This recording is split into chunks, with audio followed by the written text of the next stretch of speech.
5, 4, 3, 2, 1, 0.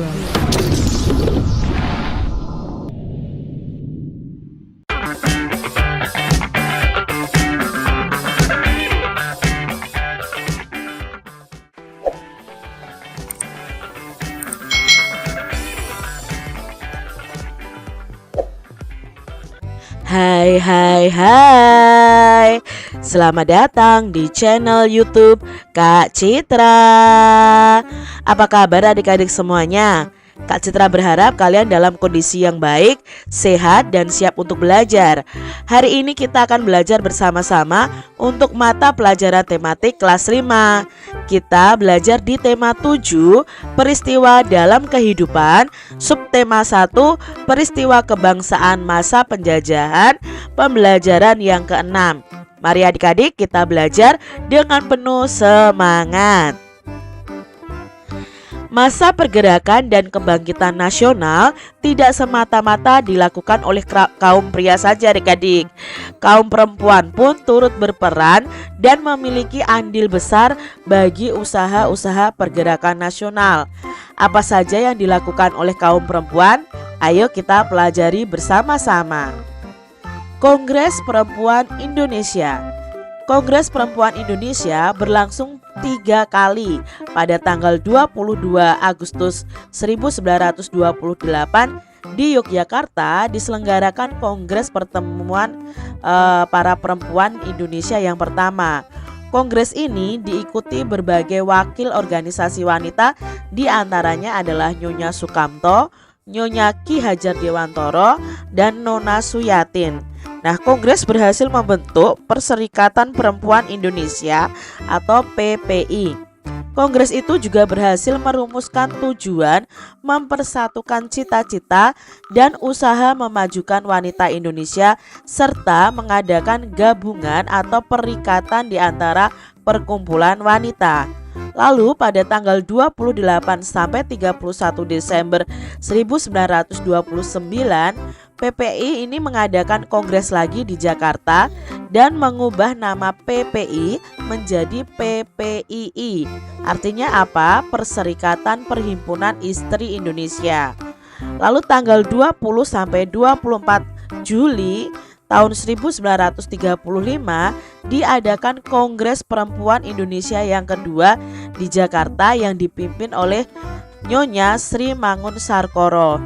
Nah, kongres tersebut membahas masalah perburuhan perempuan, pemberantasan buta huruf, dan perkawinan. Kongres Perempuan ketiga berlangsung di Bandung tanggal 23 sampai 28 Juli 1938 dipimpin oleh Nyonya Emma Puradiredja atau Puradiredjo ya adik-adik ya, membicarakan hak pilih dan dipilih bagi wanita di badan perwakilan. Nah, dalam kongres tersebut disetujui tentang rancangan undang-undang tentang perkawinan modern yang disusun oleh Nyonya Maria Ulfa dan disepakati tanggal lahir PPI itu tanggal 22 Desember sebagai Hari Ibu. Ini adik-adik ya, mengapa tanggal 22 Desember itu ada Hari Ibu? Itu karena ada kesepakatan di Perserikatan Perhimpunan Istri Indonesia ini. Adik-adik, ayo kita temukan kosakata baku dan tidak baku pada bacaan Kongres Perempuan Indonesia tadi.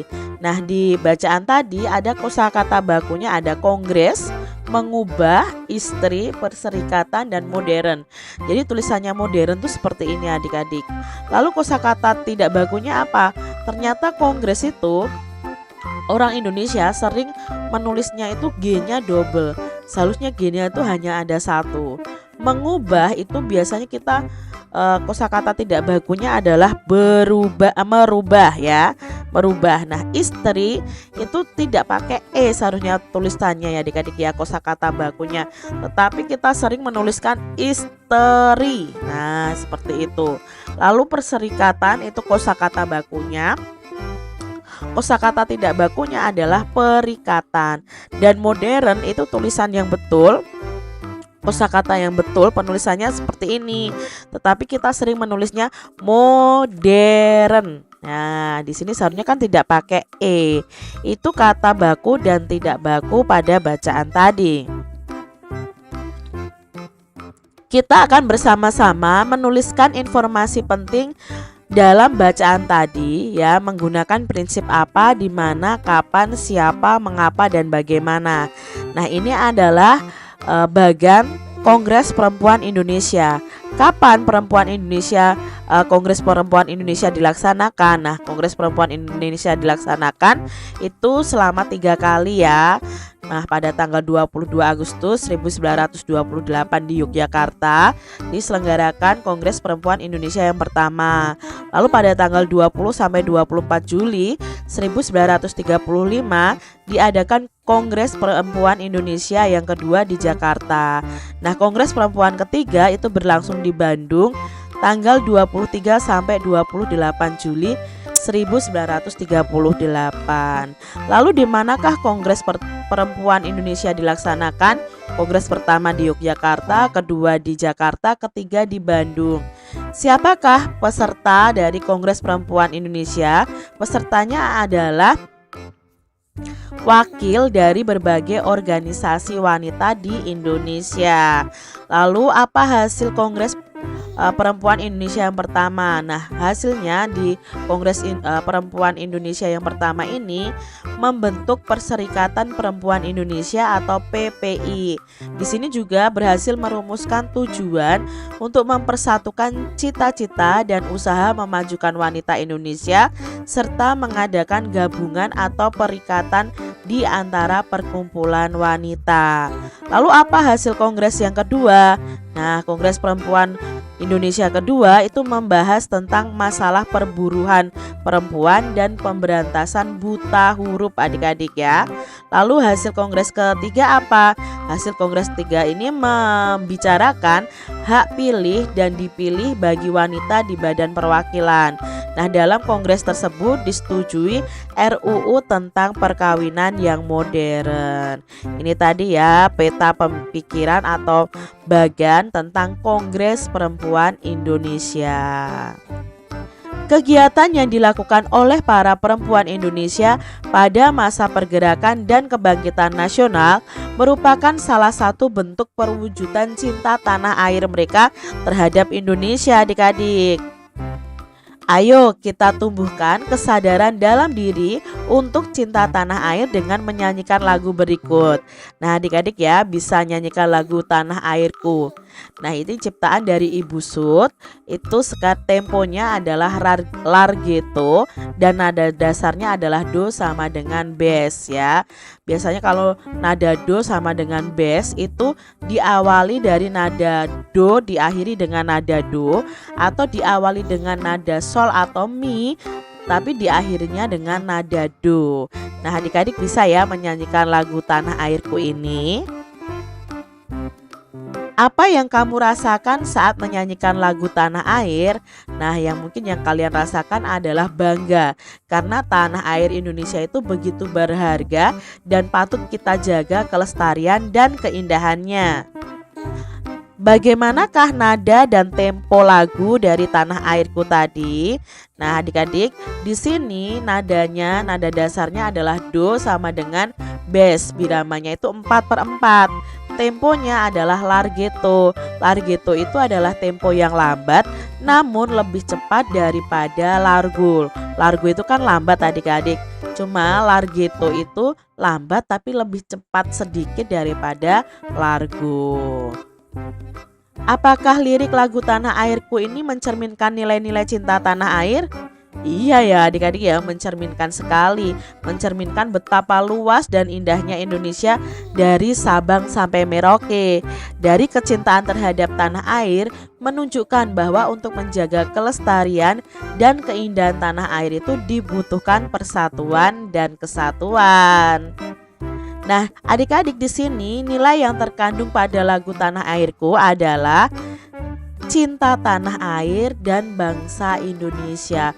Jadi lagu tadi itu mencerminkan betapa kita itu sangat mencintai tanah air kita dan bangsa kita.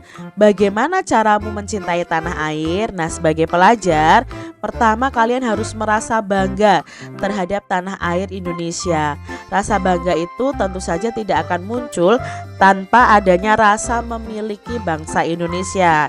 Yang kedua, tidak akan melakukan perbuatan atau tindakan yang merugikan tanah air. Setia dan taat kepada peraturan perundang-undangan yang berlaku.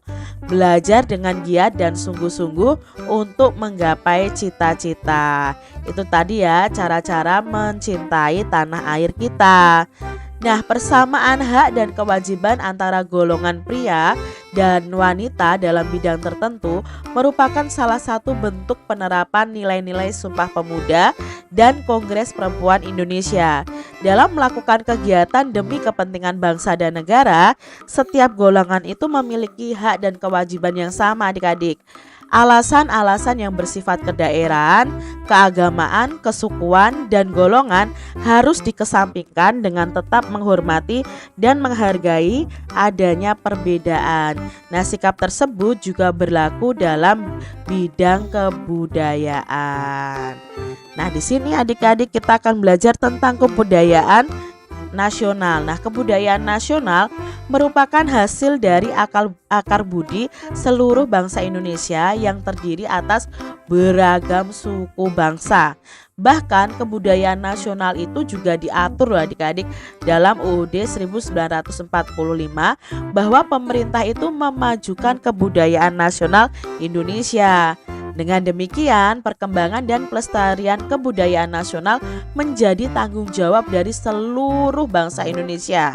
Mengembangkan dan melestarikan kebudayaan daerah merupakan salah satu caranya karena kebudayaan daerah ini merupakan akar dari kebudayaan nasional kita. Lalu upaya-upaya pengembangan dan pelestarian kebudayaan nasional yang lainnya adalah sebagai berikut. 1. Secara terus-menerus diadakan kegiatan pengenalan dan penyebaran budaya nasional kepada masyarakat, terutama kepada kaum muda. Kaum muda harus mau mengenal tentang budayanya, adik-adik. Yang kedua, kegiatan penggalian situs-situs bersejarah dan pemeliharaan temuan-temuan sejarah harus senantiasa digalakkan. Yang ketiga, dengan pengembangan budaya daerah dan nasional melalui pendidikan dan pengajaran.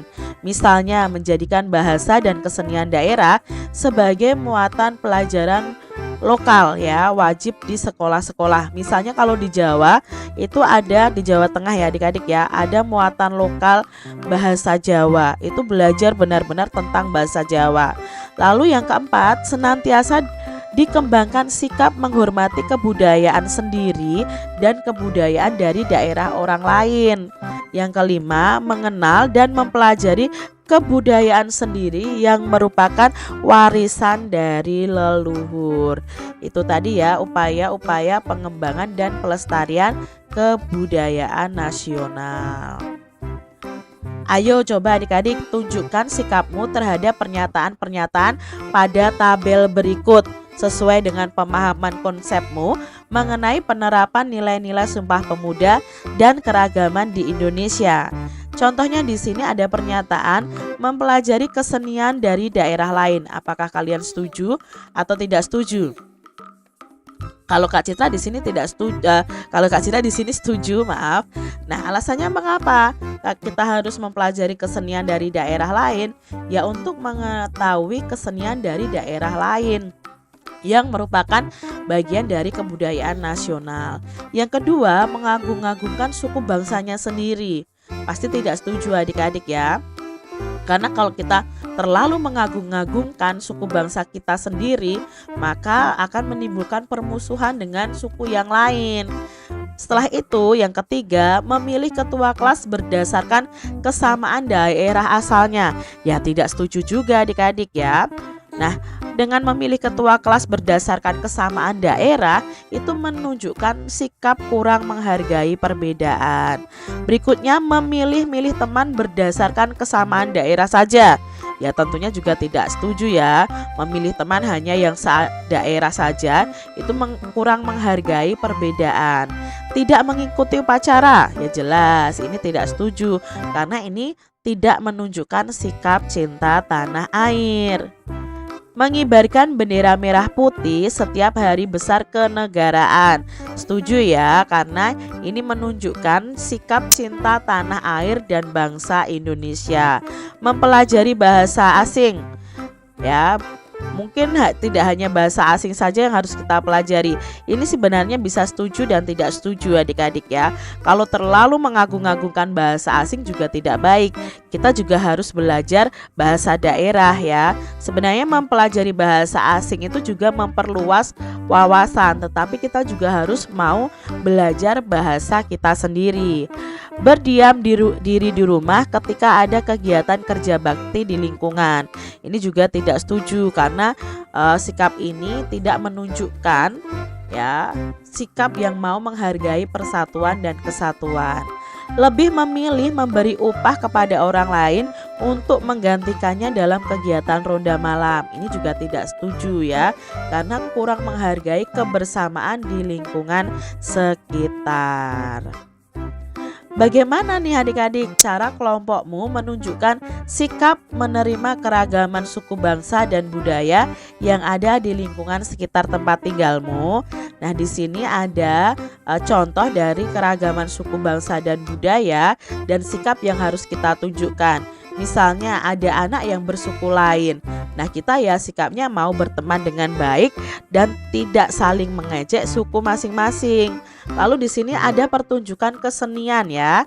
Kesenian daerah lain ya. Ini kesenian. Ya, kita sikapnya bagaimana? Ikut mempelajari dan menyaksikan pertunjukan. Lalu misalnya ada teman sedang melaksanakan upacara adat. Ya, kita bisa ikut menghadiri atau tidak mengganggu juga. Lalu memberikan perhatian upacara adat teman kita. Lalu berikutnya ada pemilihan ketua kelas. Biasanya ada keragaman di situ. Nah, memilih ketua kelas itu berdasarkan kemampuan, bukan berdasarkan asal daerahnya. Lalu jika ada teman yang sedang sakit, ya kita berkunjung dan memberikan semangat walaupun mungkin dia berbeda daerah asalnya atau berbeda sukunya dari kita. Demikian tadi adik-adik pembahasan kita di tema 7 subtema 1 pembelajaran yang ke-6. Semoga video pembelajaran ini bermanfaat untuk adik-adik semuanya. Dan sampai jumpa lagi di video pembelajaran Kak Citra selanjutnya. Tuhan memberkati. Jangan lupa tekan tombol subscribe, lalu tekan loncengnya, tekan juga tombol like, lalu share ke media sosial kalian. Jangan lupa untuk ikuti media sosial Kak Citra. Terima kasih.